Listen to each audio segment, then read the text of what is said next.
यहाँ पे सारे टूल्स दिख रहे होंगे, बहुत सारे टूल्स हैं ना, एक एक बारीक बारीक है, बहुत सारे हैं, पूरे टेबल भरा हुआ है। और जो मैं आज आपको चीज़ें सिखाने वाला हूँ, यही चीज़ आप लोग सीखने के लिए बाद में ना, जैसे आप आईटी पास हो जाओगे, आपको कोई एग्जाम आप क्वालिफाई करते हैं, स्किल टेस्ट देना पड़ेगा, यही चीज़ आप सीखने के लिए कभी 8,000 रुपये, कभी 10,000 रुपये आप खर्च करोगे कहीं पे, और मैं वो सारी चीज़ें आपको बिल्कुल फ्री में सिखाने वाला हूँ। किसी के मैं बार बार आप लोगों से बोलता हूँ यार कि जैसे हम लोग बस सिर्फ आईटी पास करने के लिए नहीं पढ़ रहे हैं, वो तो बड़ा मतलब आसान है, कभी भी ऐसे मतलब खेलते खेलते पास हो जाओगे।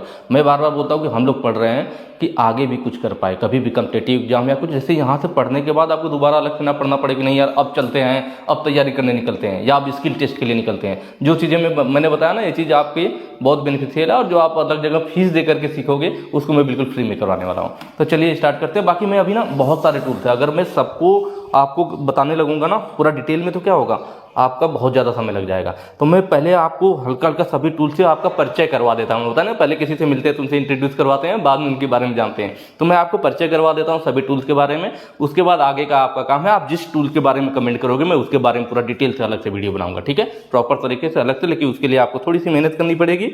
आप कोशिश कीजिएगा कि वीडियो ज़्यादा ज़्यादा शेयर कीजिएगा, ज़्यादा ज़्यादा सपोर्ट कीजिएगा। सपोर्ट करेंगे अच्छी व्यू जाएंगे, मैं अच्छा काम करूँगा, सीधी सी बात है, ठीक है। चलिए, तो वही ऐसी मजाक वाली बातें। अब स्टार्ट करते हैं पहले नंबर से। सबसे पहले आपको दिख रहा होगा क्या है भाई, स्टील रूल। इसको स्टील रूल कहते हैं, और यह हमारा स्टेनलेस स्टील का बना होता है। इसके बाद है आपके सामने ट्राई स्क्वायर। ट्राई स्क्वायर जो होता है यहाँ आपको दिख रहा होगा इस तरह से, इसको स्टॉक बोलते हैं, इसको ब्लेड बोलते हैं। इसकी मदद से हम लोग किसी जॉब के फ्लैटनेस को, या दो जॉब की दो सरफेस 90 डिग्री पर है या नहीं, इसको चेक करते हैं, या इसकी समतलता को ऐसे आगे पीछे करके इसकी समतलता को भी चेक किया जाता है। तो इस तरह का काम हम लोग किससे करते हैं भाई, ट्राई स्क्वायर से करते हैं। यह 0.002 mm प्रति 10 mm की लंबाई की एक्यूरेसी से काम करता है। यह जो लाइन मैंने बोली, यह आपके कॉम्पिटिटिव एग्जाम में कई बार पूछा गया है। चलिए आगे आ जाते हैं। इसके बाद शुरू करते हैं स्क्राइबर भाई, क्योंकि जैसे आपने ले लिया ट्राई स्क्वायर। ट्राई स्क्वायर जब लेंगे किसी भी जॉब पे हमें मार्किंग करना पड़ेगा। मार्किंग मतलब लाइन खींचनी पड़ेगी। उसके लिए हमारा काम में आता क्या है, स्क्राइबर, मार्किंग, लाइनें खींचने के लिए, ठीक है। स्क्राइबर आता है। स्क्राइबर का जो आगे का एंगल होता है 12 से 15 डिग्री का होता है। यह हमारा हाई कार्बन स्टील का बना होता है। इसके बाद आ जाते हैं पंच पे। इसके आगे जो आपको दिख रहा है ना, 3 पंच है, तीनों पंच मैंने बिल्कुल अच्छे से आपको पढ़ा रखा है। यह है सेंटर पंच। कहाँ पे यूज होता है, ड्रिल बिट को जॉब के ऊपर स्थान देने के लिए कि ड्रिल बिट हमारा स्लिप ना करे, होल कर सके जिस जगह पे करना है। सेंटर पंच का एंगल 90 डिग्री होता है। इसके बाद है हमारे पास भाई प्रिक पंच वाला, ठीक है। प्रिक पंच का एंगल 30 डिग्री होता है ना, और प्रिक पंच का एंगल 30 डिग्री होता है। यार डिवाइडर की नोक को स्थान देने के लिए, यहाँ पे डिवाइडर भी है, डिवाइडर की नोक हमारी स्लिप ना करे जॉब पर, उसको स्थान देने के लिए हमारा प्रिक पंच 30 डिग्री वाला यूज किया जाता है। इसके बाद आता है भाई डॉट पंच, जो आपको यह दिख रहा है, इसको डॉट पंच कहते हैं। हल्का सा आगे डॉट भी दिख रहा होगा। इसको हम लोग एंगल पे बना लेते हैं ना, इसको हम लोग क्या करते हैं, 60 डिग्री के एंगल पे बना होता है। कई बार डॉट पंच को 60 डिग्री वाला प्रिक पंच भी बोलता है, तो यहाँ कंफ्यूज नहीं होना, 60 डिग्री वाला प्रिक पंच भी बोल सकता है, या डॉट पंच भी। यह विटनेस मार्क के लिए, मतलब जो भी हम लोग मार्किंग करेंगे स्क्राइबर से, उन निशान को पक्का करने के लिए इसका यूज किया जाता है, ठीक है। तो यह पंच हो गए हमारे। इसके बाद यह एक हालो पंच है। इसको हालो पंच भी कहता है, हालो चीजल भी कई जगहों पे बोला गया है। ये जो आपके टुकड़े को ऐसे बड़े हालो इसलिए ना कि कोई भी टुकड़ा होगा तो इससे आप हैमर से चोट लगाएंगे तो वो स्क्रैप मटेरियल इसमें से कट करके यहाँ बाहर आ जाएगा, ठीक है, और इतना होल बना देगा। इसके बाद बात कर लेते हैं हम लोग। देखिए इंपॉर्टेंट चीज है हमारी क्या, चीजल।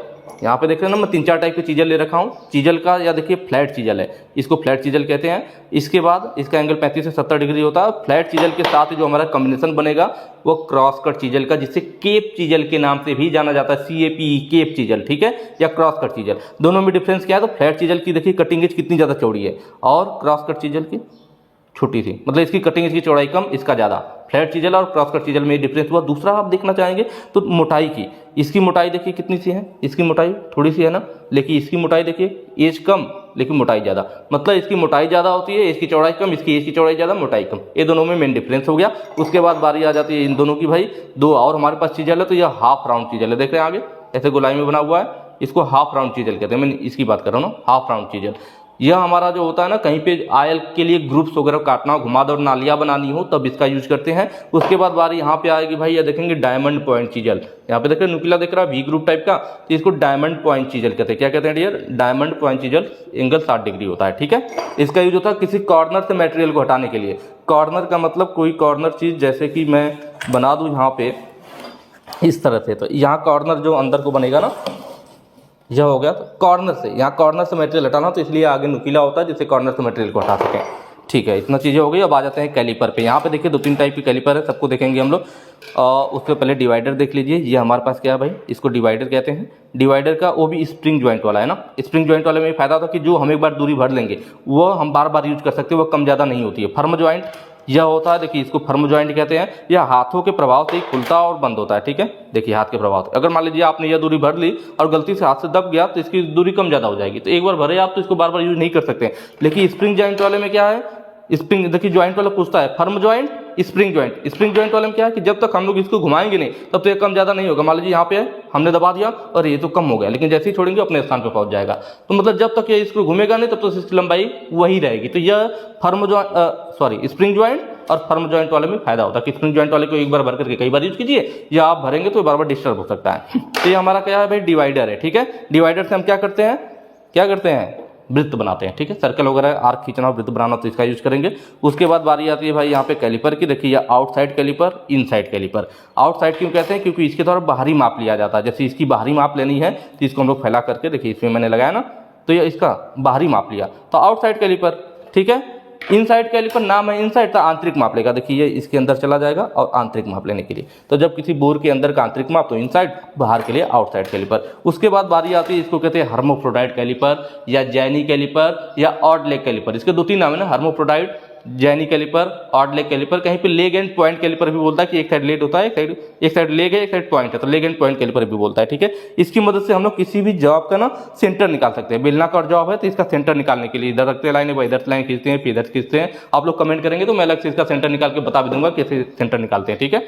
इसका यह कई बार पूछ लेता है कि यह जो लेग मुड़ा हुआ है ना अंदर की तरफ, किस एंगल पे, तो 45 डिग्री पर मुड़ा रहता है। और इसका ये जो रेडियस यहाँ पे बन रहा है यह 6 से 12 mm का रेडियस होता है। चलिए इसकी बारी होगी। अब इसके साथ में देख रहे हैं एक और हमारे पास भाई है, यह क्या है, यह भी हमारा डिवाइडर है कि विंग डिवाइडर है।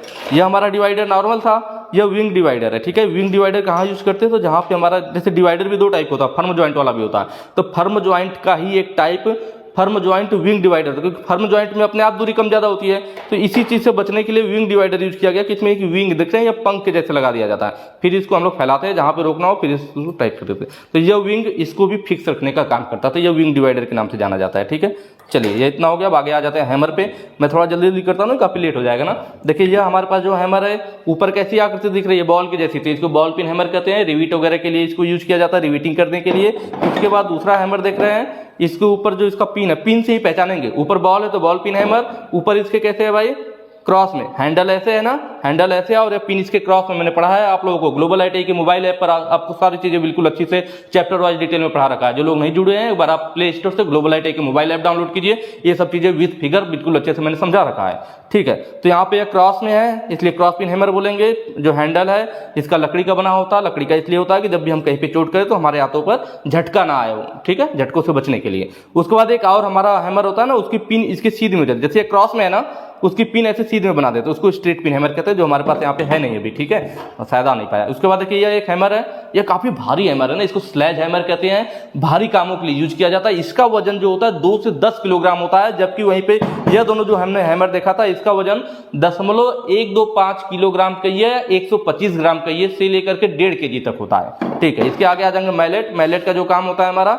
मतलब ऐसी जगहों पे यूज करते हैं जो फिनिश जॉब हो, इनसे चोट करेंगे तो जॉब पे निशान आता है, या सीट मेटल पे, इनसे हमारा निशान नहीं आता है, ठीक है। सॉफ्ट हैमर के अंतर्गत आते हैं। इसको लकड़ी का हैमर को मैलेट बोला जाता है। उसके अलावा एक और हैमर छूट गया, देखिए हमारा यह जो हैमर है हमारा, यह क्या है, ध्यान से देखिए, वी आकृति बना हुआ ना इस तरह से, बीच में कटा हुआ, यह जो होता है हमारा कील निकालने के लिए। इसको हम लोग क्ला हैमर या एक्सट्रैक्टर हैमर कहते हैं। एक्सट्रैक्टर मतलब निकालने वाला, तो क्ला हैमर या एक्सट्रैक्टर हैमर या कील वगैरह निकालने के काम आता है। ज्यादातर कारपेंटर वगैरह इसको यूज करते हैं। हैमर की कहानी यहाँ पे खत्म होती है। आगे आ जाते हैं हेक्सा पे। यहाँ पर देखिए 2 टाइप का हेक्सा हमने ले रखा है। इसको पिस्टल ग्रिप वाला बोलते हैं, जैसे पिस्टल पकड़ते हैं ना ऐसे, तो इस तरह से इसको पिस्टल ग्रिप वाला बोलते हैं, जो ज्यादातर हम लोग यूज करते हैं, इस टाइप वाला यूज करते हैं ना। यह हमारा क्या हो गया, हेक्सा हो गया, मेटल की कटाई करने के लिए। यह हमारा इसका फिक्स फ्रेम हो गया और यह हैंडल हो गया, ठीक है। यह विंग नट लगा हुआ है। विंग नट साइड वाला जो स्क्रू होता है ना, यह जब हम टाइट लूज करेंगे तो ये आगे पीछे होता है, इसलिए इसको स्लाइडिंग स्क्रू कहते हैं। इधर वाला जो हैंडल साइड का स्क्रू है फिक्स है, एक साइड हैंडल लगा होता है, एक साइड पिन बनी होती है, जिससे कि हम लोग ब्लेड को फंसा सके।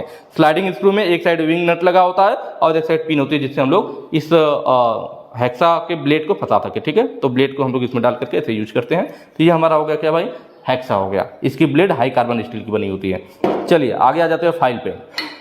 एक चीज़ और यहाँ पे मैं बता दूँ, उसकी हेक्सा में यहाँ पे ना हैंडल के बाद में यह एक गोल छल्ला लगा हुआ है मेटल का। यह इसलिए लगा होता है, देखिए आपका इसमें हेक्सा में भी लगेगा, फाइल में कहीं भी जब हैंडल यूज होता है ना तो हम लोग इसको लगाते हैं, इसको फेरुल बोला जाता है। हैंडल के आगे जो लकड़ी है फेरुल इसलिए होता है कि हैंडल को क्रैक होने से बचाने के लिए। जैसे मैंने इसको अलग से ले रखा है, देख रहे हैं हैंडल है और आगे यह देखिए यह वृत्ताकार छल्ला है आपका मेटल का। यह क्यों चढ़ाया गया कि जब हैंडल के अंदर हम लोग फाइल या किसी चीज़ को डालेंगे तो ये आगे से हैंडल क्रैक ना हो जाए, क्रैक होने से बचाने के लिए इसको चढ़ा देते हैं। अब ये मेटल का छल्ला चढ़ गया, अब इसके अंदर डालेंगे तो फटेगा नहीं, क्रैक नहीं होगा। चलिए, तो फेरुल का यही काम होता है, ठीक है। फेरुल आपने अच्छे से देख भी लिया होगा। अब आगे आ जाते हैं हम लोग फाइल पे। देखिए, ये आपके शेप के आधार पर देखा जाए तो ये हमारी जो है ना फ्लैट फाइल है। देखिए आपको बिल्कुल सिंपल है, फ्लैट फाइल है। और इसमें देखेंगे तो इधर भी दांते कटे हैं, फिर इधर भी दांते कटे हैं, साइड में भी दांते कटे हुए हैं, ठीक है, दिख रहा है। चलिए कोई बात नहीं, लेकिन मैं बता दे रहा हूँ, नहीं दिख रहा है तो यहाँ भी दांते कटे हुए हैं। इसी के साथ आता है एक हैंड फाइल। दोनों में सबसे पहला डिफरेंस तो ये कि देखिए ये जो फ्लैट फाइल थी इधर पूरा चौड़ाई एक बराबर थी, लास्ट का 1/3 भाग देखिए टेपर हो गया ना, टेपर दिख रहा है।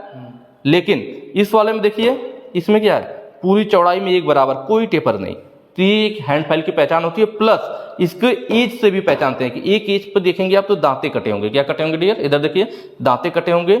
लेकिन एक एज जो होता है ना इसका बिना दांतों के होता है, जिसको लोग सेफ एज कहते हैं। इधर अगर मैं दिखाऊं तो इधर वाले पे देखेंगे तो कोई दांते नहीं कटे हुए हैं, तो यह सेफ एज इसको कहते हैं। मैंने बताया था कहीं ऐसी जगहों पे इसकी फाइलिंग करते हैं जहाँ नीचे का जब ना बस साइड की दीवार हमें घिसनी है तो हम लोग इससे फाइलिंग करेंगे, तो फिर क्या होगा कि वह सिर्फ सरफेस घिसेगा, नीचे कोई भी दिक्कत